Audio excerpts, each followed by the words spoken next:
What's up, my neuro nerds?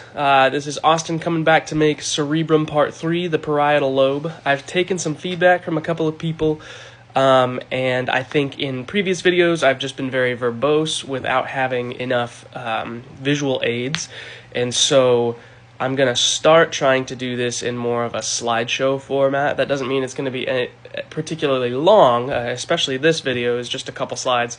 But I wanted a way to maybe make it stick a little better for people who aren't primarily auditory learners.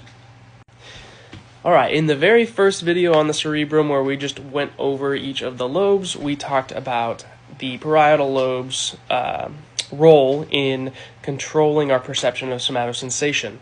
Somatosensation is an umbrella term for essentially everything we feel through our skin, as well as the sensory information we get from our internal organs, our joints, and our muscles as well. So just behind the central sulcus and right behind the primary motor cortex is S1, or the primary somatosensory cortex, and its role is in the perception and integration of proprioception, which again is just that perception or awareness of position, joint position, or movement of the body, and then touch, pressure, temperature, and pain. Alright, and the last bit of the parietal lobe I want to talk about is the parietal association cortex, which you can see highlighted in blue.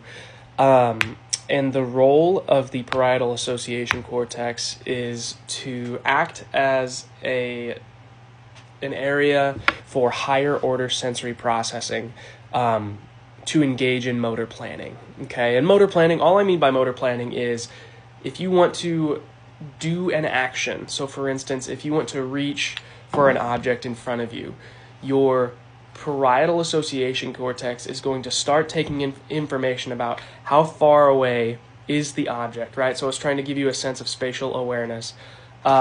So based on how far away something is, how far do I have to reach, right? To what angles do my joints have to get across my shoulder, my elbow, my hand, my wrist, my fingers, in order to get that object? Once I have the object in my hands, it's going to tell me how hard do I need to squeeze to be able to keep that object in my hands, right?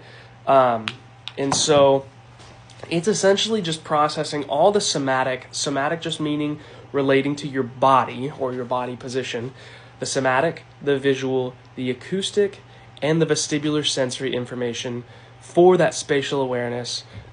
It's also going to play a role in the motor control of your eyes, so that way you can get accurate visual information, and then the motor control of your extremities as well. So it is working in conjunction with your frontal lobe to distinguish how the muscles need to fire, which is going to be controlled by your frontal lobe, in order to achieve the appropriate joint ranges and forces to be able to carry out the action you want.